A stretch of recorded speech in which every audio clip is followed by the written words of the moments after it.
Cedarwood Luxury Radio, Nigeria's first real estate radio.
Dear esteemed clients and PBOs, we want to take a moment to express our deepest gratitude for your unwavering commitment and patronage of Cedarwood Luxury Brands.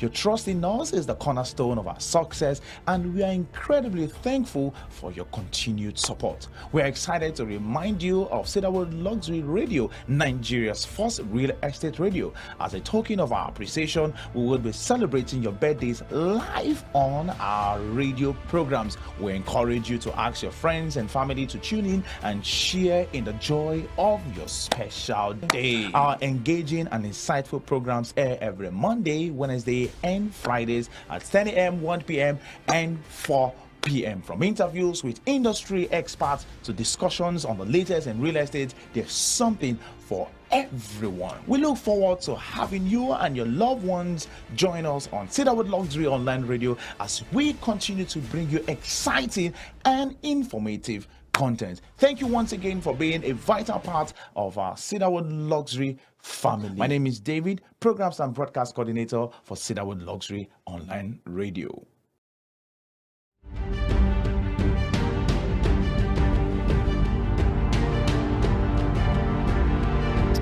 All right, Lagos, Nigeria. Welcome to the Real Estate Market Trend, the very program that brings you the very latest updates as far as the real estate industry is concerned. Trust you are having a wonderful Monday afternoon. It's 5 minutes past the hour of 1. Welcome either live on Facebook or YouTube to the Real Estate Market Trend this afternoon. We have quite a number of stories to present to you this afternoon. Time is not on our side. We are pressed for time, so we need to run. Not forgetting to like, to comment, and to share. Also telling us where you're watching us live from. Before we segue into the stories we have to present to you this afternoon, before we present to you the recent happenings in the real estate industry, I quickly want to take our time to send a birthday shout out to the following persons: those who had their birthday yesterday and those whose birthday is also today. Yesterday, the 17th of November, and this is actually a special shout out that we do on this is a special shout out, or should I say special birthday shout out that we do on every week, Monday, Wednesday, Friday on our program. So we have birthday celebrants for the 17th of November. Okon Justice Ibeke, happy belated birthday. Chiamaka Ijoma Alenze, happy belated birthday. Or Ferdjoa Ani Chadon, happy belated birthday. Many more years to come in good health and plenty money. And today, for today's birthday, yes, I have Banjoko Yami, happy super birthday. Omole Samuel, happy birthday. Moses Ilabuchi Ogodo, happy super birthday. Pauline Chizoba Oko, happy super birthday. Azubike Emmanuel Emebule, happy birthday. Asha Kemhi Oshogwe David. Okay.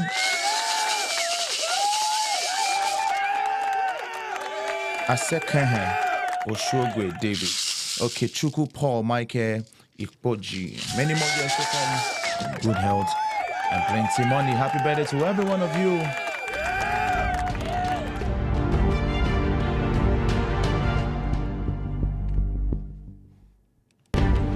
All right, this is the point where we segue into presenting to you this afternoon the recent happenings in the real estate industry.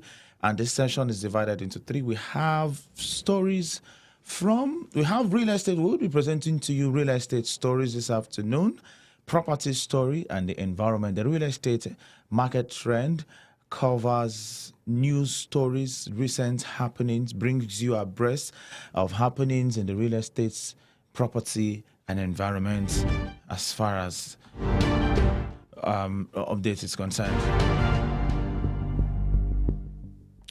Starting with recent happenings in the real estate industry.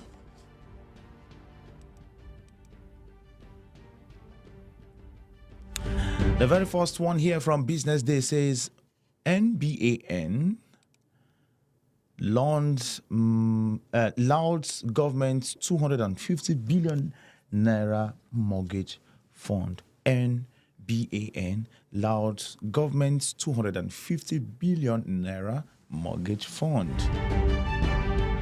Mortgage Banking Association of Nigeria, MBAN, has commended the federal government of Nigeria for the approval of a 250 billion naira mortgage and real estate investment fund.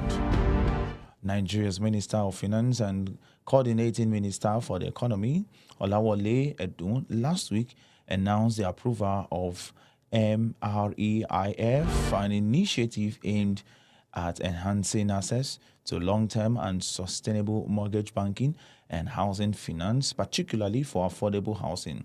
Its primary focus is providing low-cost mortgages to Nigerians, thereby addressing the pressing housing needs of low and middle-income earners. A statement jointly signed by Ebeliet, Mark Iyoroki, and Adedeji Ajadi, the President and Executive Secretary, CEO, NBAN, respectively, indicates that the 250 billion naira MREIF fund is structured to attract private sector and capital market long-term investments from pension funds, operators and life insurance companies, which would be blended with low-cost seed funding provided by the government.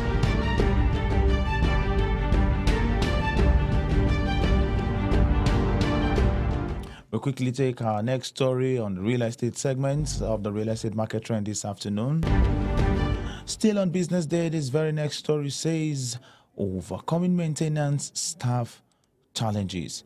Overcoming maintenance staffing challenges. The problems faced by facility managers looking for frontline staff certainly are related in part to common mistakes they make along the way. But external forces have made the process more difficult, particularly with the unavailability of the young resource. Too often, many managers rely heavily on the human resource HR department of their organizations. These HR departments do not usually know much about skilled trades, and the chance in that many potential candidates that could be good fits are eliminated at the initial stage of the interview process. Managers and HR departments ought to coordinate their efforts in order to hire labor whose competence aligned with business objective and the impressive CV submitted. Another staffing challenge involves overlooking perspective in-house hires who could move from different areas within the organization with the help of internal training to get them up to speed. Those people probably know the building as well as many of the general maintenance people that are on staff. Unfortunately, maintenance is still looked upon as vocation. Maintenance is still looked upon as vocation that people get into because they could not go to college.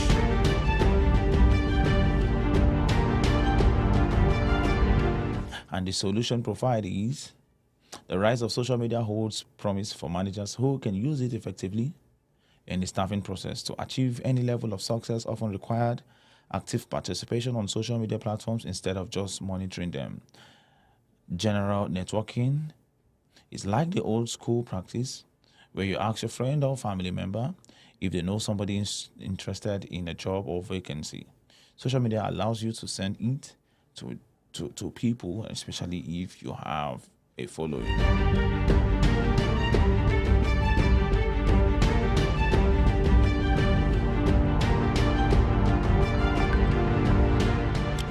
All right, quickly we'll take our next story, still on the real estate segment of the real estate market trend this afternoon. FG, this one still on business day. This one says FG in talks with India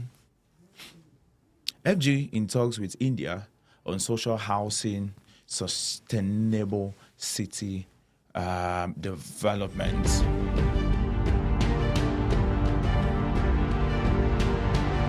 The federal government of Nigeria has opened talks with India as part of efforts at exploring new avenues for enhancing its housing and urban development sector. This was revealed during a meeting between Ahmed Dangiwa, Nigeria's Minister of Housing and Urban Development, and Sri Manohar Lai, India's Minister of Housing and Urban Affairs, at the 12th edition of the World Urban Forum held in Cairo, Egypt. The talks focused on strengthening bilateral cooperation in areas such as social housing, urban resilience, and sustainable city development, marking a significant step towards addressing Nigeria's growing housing challenges.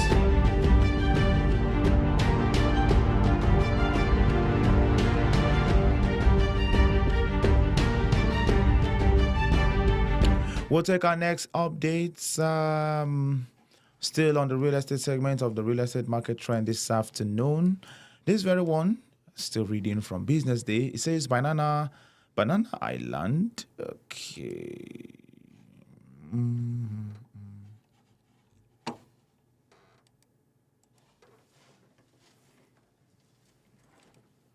Banana Island launches project to enhance security measures for residents. The Banana Island Property Owners and Residents Association at the weekend launched a number of landmark projects which, according to the residents, are meant to enhance security and leisure for the residents.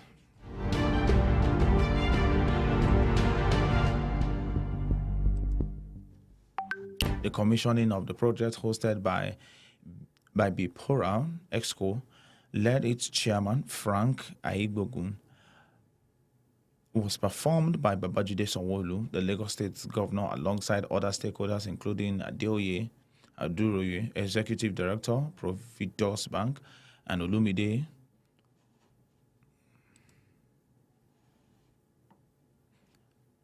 Olumide Odunuga, Head General Service, First Bank. Banana Island is reputed as Nigeria's most urban, elite, and upscale estates. The newly launched projects include an ultra-modern estate gate, a state-of-the-art administrative building, boat clubhouse,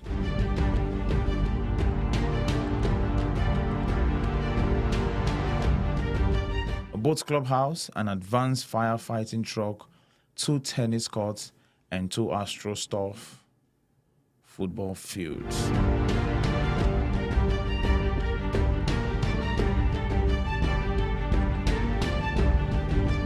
Moving on to the next, and this one says developers fought spate of demolitions, seek fairness in compensation.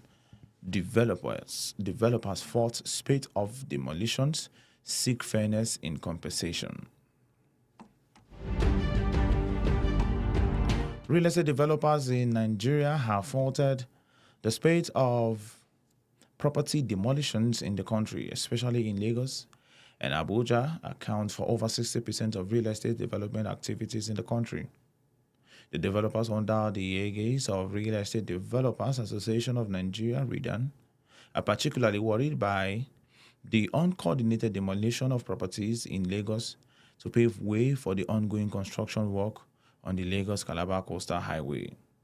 The association, at a press conference in Lagos addressed by its national executive along those of the Lagos State and South West Zonal chapters, tasked the Federal Ministry of Works, which is supervising the highway projects, to respect Nigerians' constitutional right and follow due process before undertaking property demolition. Government should be governed by laws rather than individuals' discretion.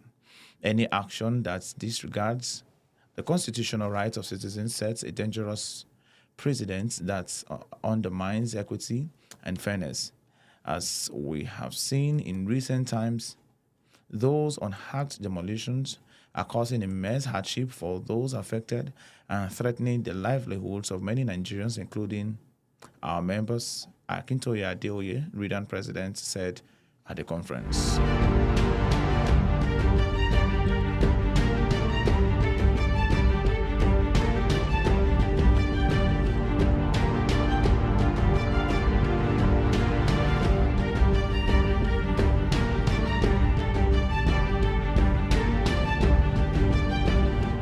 All right, we move on to the very next one, and this time around we're taking this updates from the Guardian newspaper.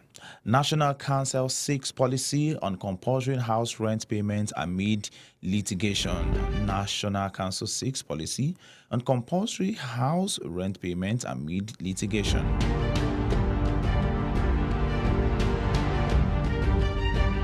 Following recurring tenancy disputes and rental fraud permitting the society, the 13th meeting of the National Council on Lands, Housing and Urban Development has approved the country's monthly, quarterly, and yearly rental payment system.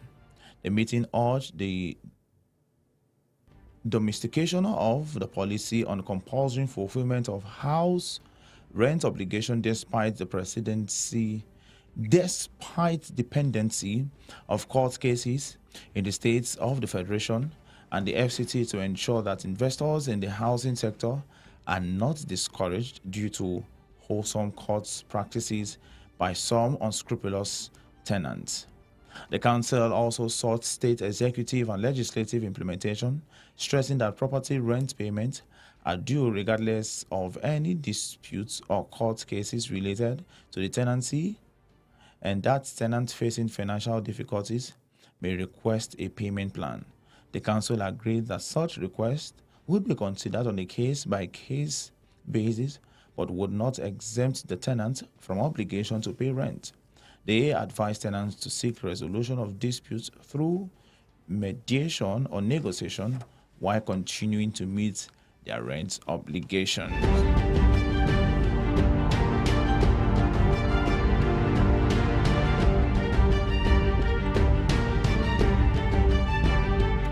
Still on real estate updates, our very next one here says expert caution on 250 billion naira real estate fund implementation.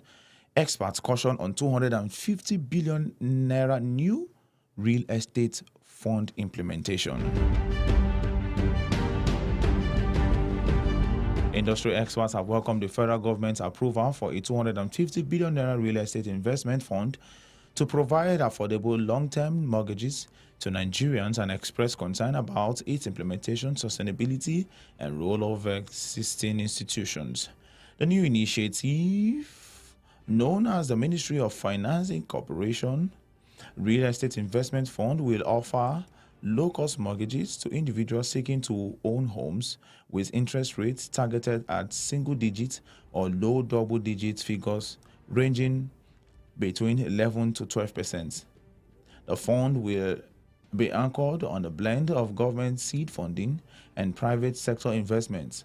The government will contribute 150 billion naira sourced from low-interest loans available to the government at a rate of 1%, with terms extending up to 40 years.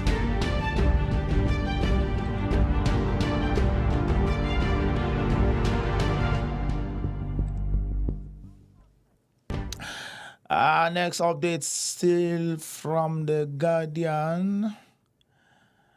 Stakeholders urge tax incentives for sustainable projects. Stakeholders urge tax incentives for sustainable projects. Stakeholders in the built environment have urged the federal government to offer tax incentives and develop friendly policies to address obstacles hindering the sector's development. In a communique after a 3-day international conference on the built environment and sustainable development,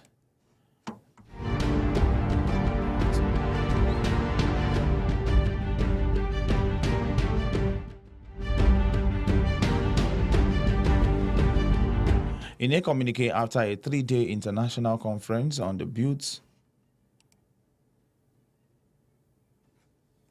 and sustainable development organized by Faculty of Environmental Science, Imo State University, Owerri, they called for tax incentives by the government for projects and policies that favor sustainable environments. The participants stressed the need for the government to create an enabling environment in the built environment, including housing, by encouraging the operators and the academics to meet the country's sustainable goal. The stakeholders include academics, experts in built environment sector, captains of industry, government representatives, civil society, and non-governmental organizations. They recommended effective management and inventory control on projects and expressed the need for technological innovations and the strategies, energy-saving innovations, recycling and reuse of waste products.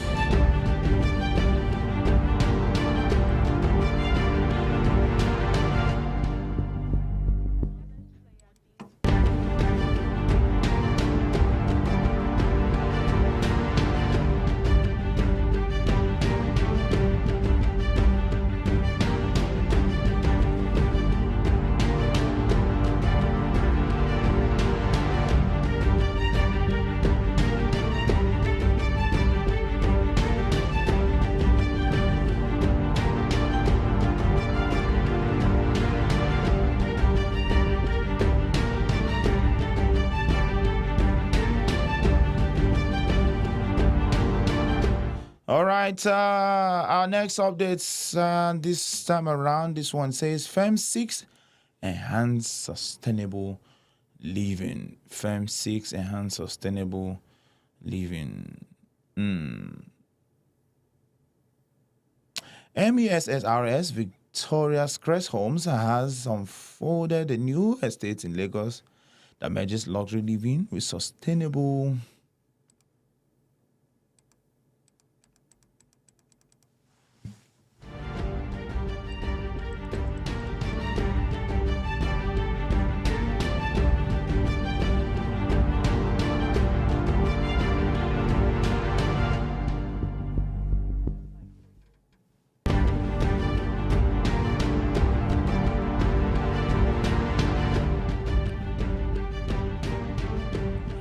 right, with sustainability through smart design and energy efficiency. Known as Capital Gardens Estates, the project located in Eleko is powered by green energy and acts as a tech hub for young innovators, meant to drive economic growth as well as regional expansion.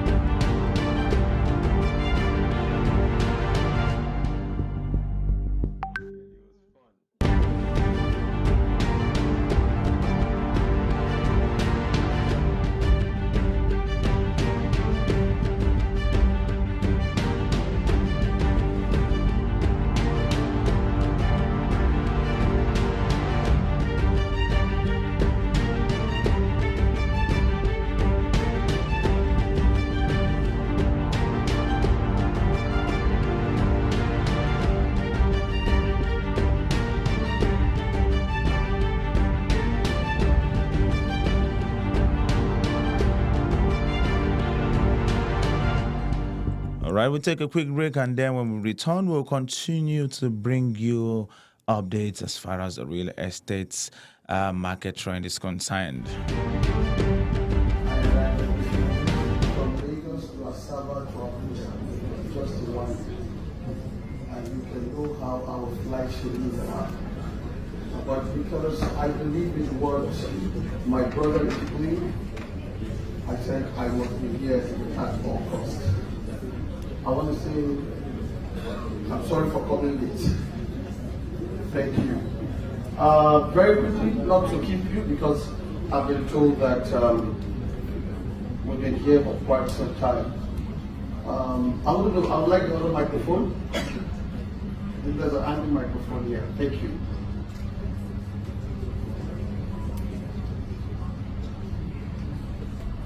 Thank you so much. I've known this great man for over 20 years. By the grace of God, we schooled in the same university together, and I think after graduation, this is my first time seeing him after 14 years. But one thing I've always told people whilst we're still school age, do everything meaningful for us to meet at the top. And I've come with that message today. The subject, the theme is shaping the future leadership of our society. I'll be very fast. Nothing can stand. And I want to say today, leadership is not election. Leadership is never appointment. Leadership is our right. We can't talk about the future without connecting the past. But today, there's a disconnection between the future and our history. I want everybody to take this message home. We can't erode history. We can't write history off. Without history, there can't be a future. And you see, leadership sits on three key elements. One, vision. Two, mission. Three, core values.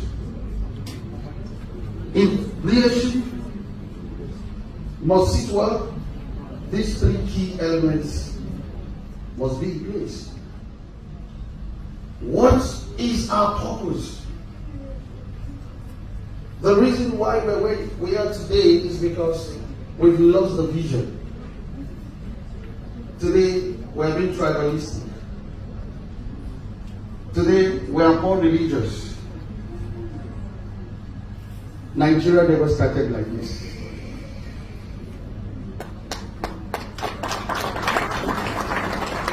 By the grace of God, I'm a full-blown Yoruba man, or I intentionally married an Igbo woman. And by the grace of God, I had my growing life in the north. Assalamu alaikum. Today, I'm a full-blood Yoruba, but Ayara walking you.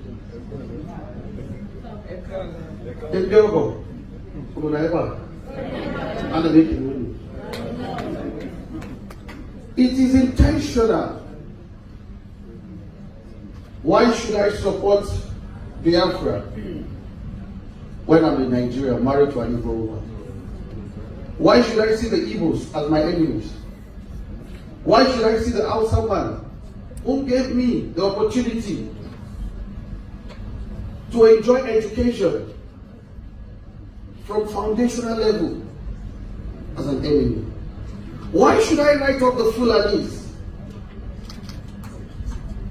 We are one. We must trace back our history. What is our vision? What is the vision of Nigeria? How do we achieve that? And we must not forget our values. Where is excellence today? Where is accountability today? Where is responsibility today? Where is integrity today? Do people still serve? Public office holders, do we still serve? We must do all this. Distinguished guests, I am delighted to have the opportunity to speak to us on the subject of leadership, a germane topic in today's world.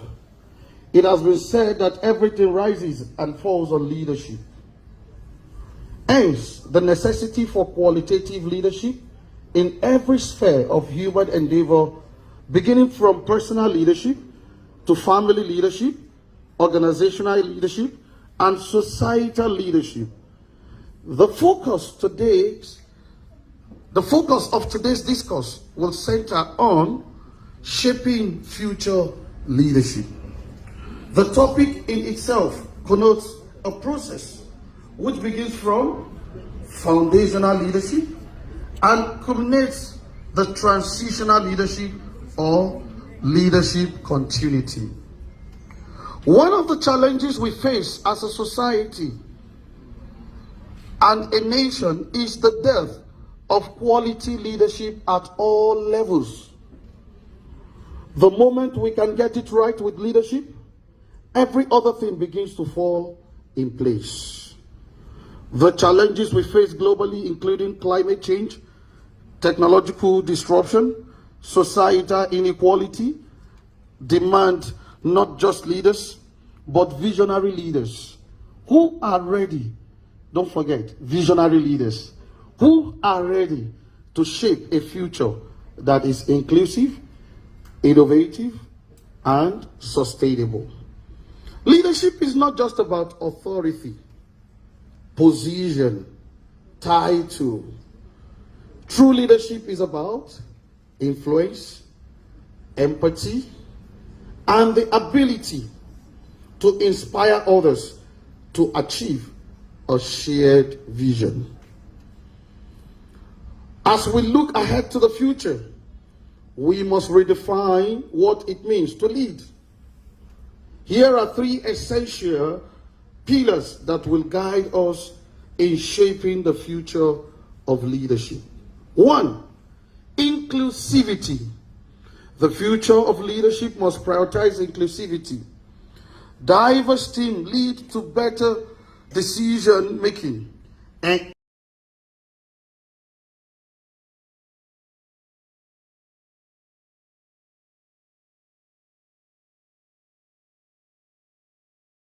the rainy season has been beautiful, especially for our plans at Billionaires Resort by Cedarwood Phase 2. Wow! See how green, how lush, how beautiful they are. Not only has it been beautiful for this plant, it has been beautiful for the estate entirely. There are some new developments and I'd like to show you around. Let's take a look.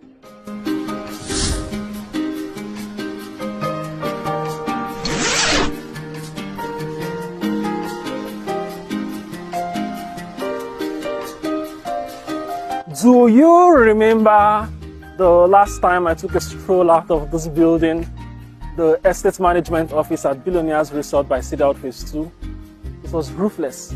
But right now, you can see that it has this beautiful roof. And not only that, on its flanks, you have these beautiful gazebos taking shape. So the next time you want to visit Billionaires Resort by Cedarwood Phase 2, perhaps you should come with some friends, you should come with family members, and maybe some wines and cups, so you can enjoy this gazebo which would have been roofed then. Billionaires Resort by Cedarwood Phase 2 is actually where you should acquire your first or your next parcel of land for all that this estate promises. Remember, Billionaires Resort by Cedarwood Phase 2 is no longer selling at 7.5.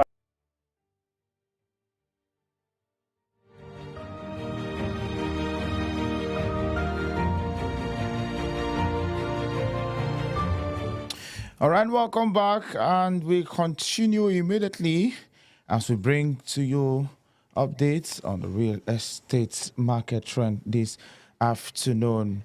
Yes, we're done with the very first segment, bringing you real estate updates, and this time around we'll be bringing you property updates.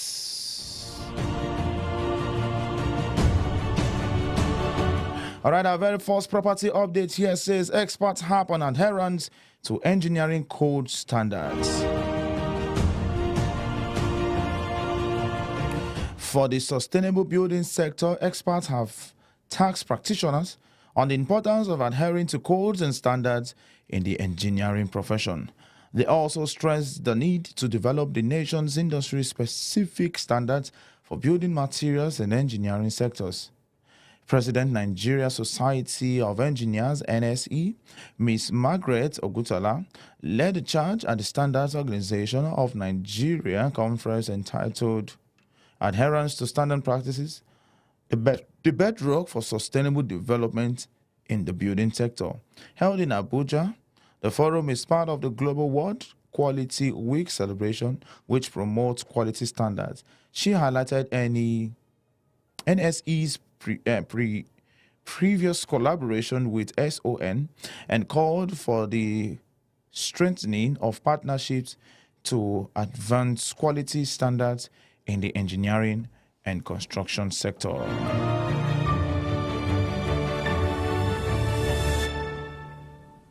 Still on property update, our very next update here says Rivers governments to partner with professional bodies on livable cities. Rivers government to partner professional bodies on livable cities.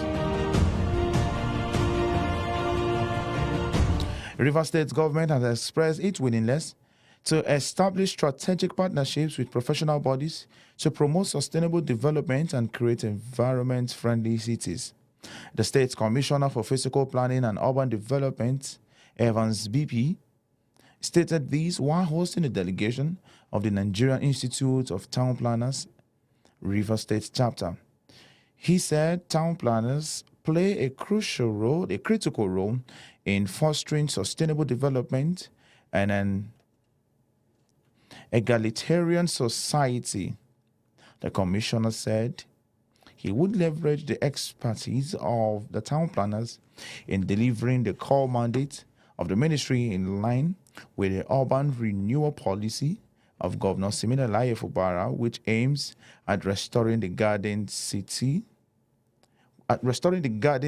of Port Harcourt and creating more livable cities.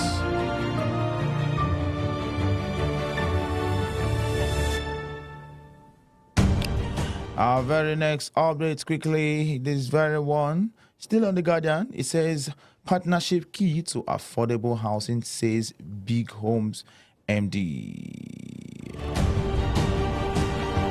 Topsy Essian, the managing director of Big Homes, an Abuja-based real estate firm, has highlighted the importance of partnerships in tackling Nigeria's housing challenges. Speaking to The Guardian, Essian urged landowners, manufacturers, and professionals in the Federal Capital Territory to collaborate with developers to provide affordable homes and create much-needed employment. According to Essian, partnerships not only reduce the risks of financial burdens of construction, but also amplify the rewards for all stakeholders involved.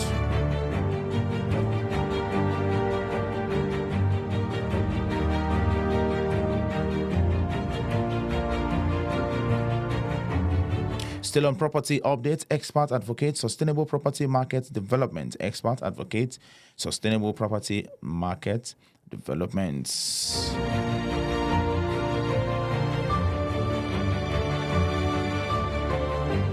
Experts have urged the government to provide a conducive environment for real estate investors and equip players with adequate information. They also advocated enhanced property rights, access to credit, effective governance, rational dispute resolution mechanisms, financial transparency, and appropriate regulation. The experts spoke at a roundtable forum entitled Urban Property Markets Playbook, organized by FIABCI Nigerian chapter in collaboration with World Citizen Consulting and Center for International Private Enterprise. The forum attracted experts and directors on land matters, valuation, land service, property acquisition, and compensation in Lagos states. The Property Market Handbook evaluates the strengths or weakness of the industry and builds a comprehensive picture of where reform efforts should focus to fully realize the markets and sector's potential, improve foreign investment, contribute to inclusive economic growth, and provide opportunities for investors.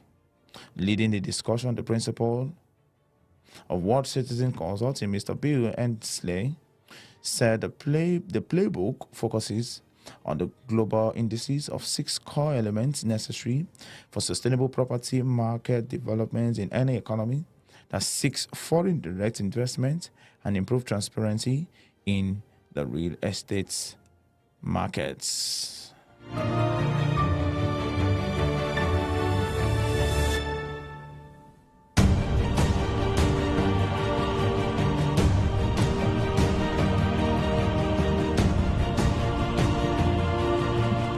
All right, quickly, we'll take our next story still on property. It says UN orders urge youth empowerment for resilient, inclusive cities.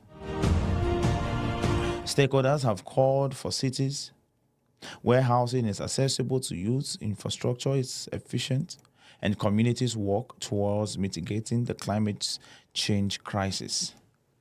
They also said that youths must be involved in tackling the multifaceted challenges of urbanization to raise awareness of these issues and promote collaborative actions across all levels. Speaking at 2024 World Habitat Day in Abuja, the United Nations Secretary General, Mr. Antonio Guterres, said youth should be climate change makers that catalyze local action for urban sustainability. We recognize their role in driving and shaping urban future.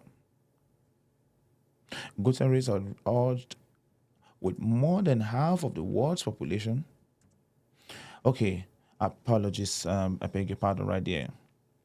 Guterres argued with more than half of the world's population and 70% of global greenhouse gas emissions, cities are at the forefront of the climate crisis, and they need the energy and vision of youth leading the charge for change. And then we quickly take the last segment, which is on environment. All right.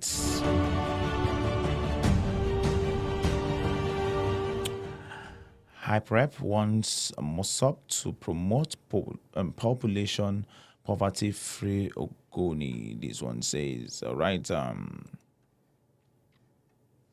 the hydrocarbon population remediation projects, HyperRep has called on the movement for the survival of Ogoni people, MOSOP, in the diaspora to utilize their global networks and resources to promote population and poverty-free Ogoni. HyperRep's project coordinator, Prof. Nibarini Zabi, appealed at the Mossop commemoration held in Kansas, USA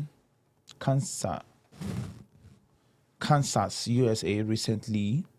Robbie, in a statement signed by its head of communication, Enolare Mba said High Rep and Mossop share a common vision of an Ogoni-free population, poverty, and discourse. Discord, yeah, not discourse.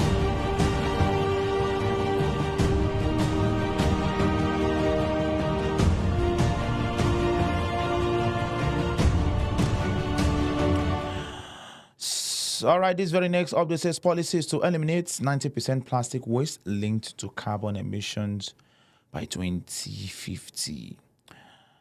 The new study released in Science revealed that 4 policies can reduce mismanaged plastic waste. Plastic that isn't recycled or properly disposed of and ends up as end up as pollution by 91% and plastic-related greenhouse gases by 1/3. The policies include mandating new products be made with 40% post-consumer recycled plastic, capping new plastic production at 2020 levels, investing significantly in the plastic waste management, such as landfills and waste collection service, and implementing a small fee on plastic packaging. The policy package also delivers climate benefits, reducing emissions equivalent to taking 300 million gasoline-powered vehicles off the road for 1 year.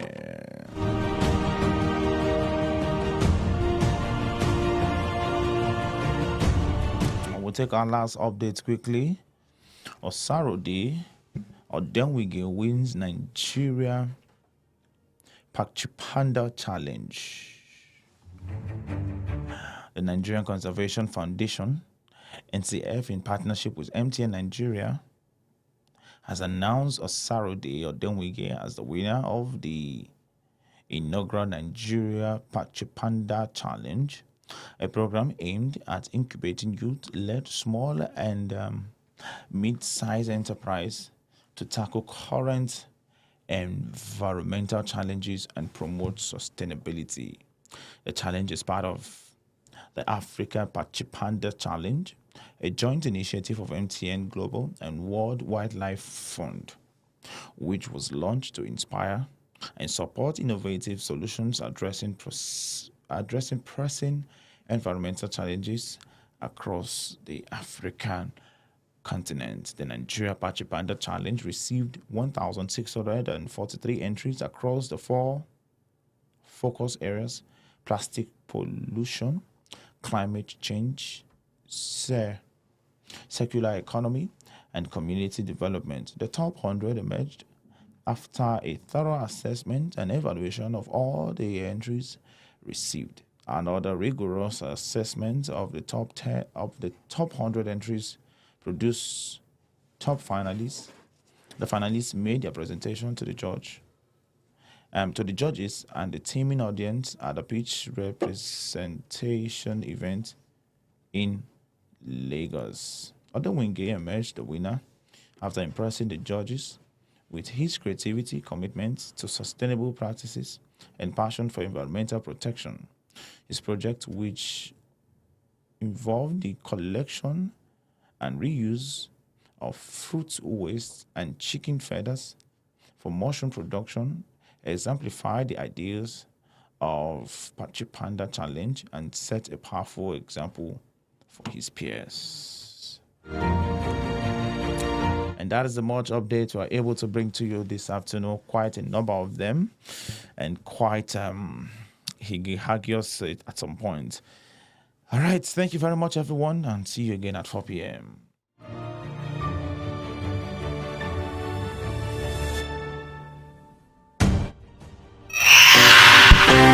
Welcome to this beautiful, exquisite, magnificent, estate.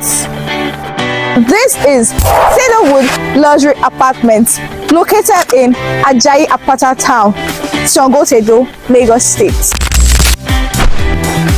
All amenities in this beautiful estate has been put in place to ensure that your living here will be super amazing.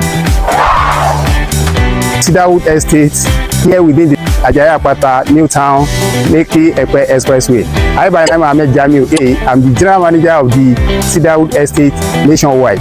We are right now inside the Cedarwood Estate within the Ajayi Apata, as I said.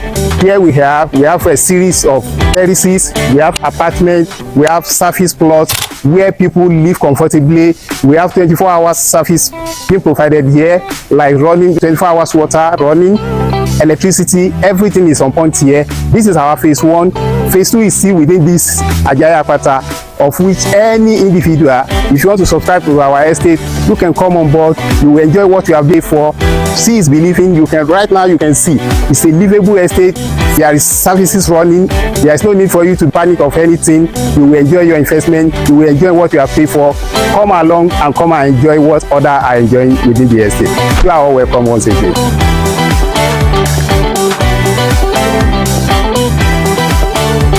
In the input in infrastructural development in this estate, it is okay to say watch out for phase 2.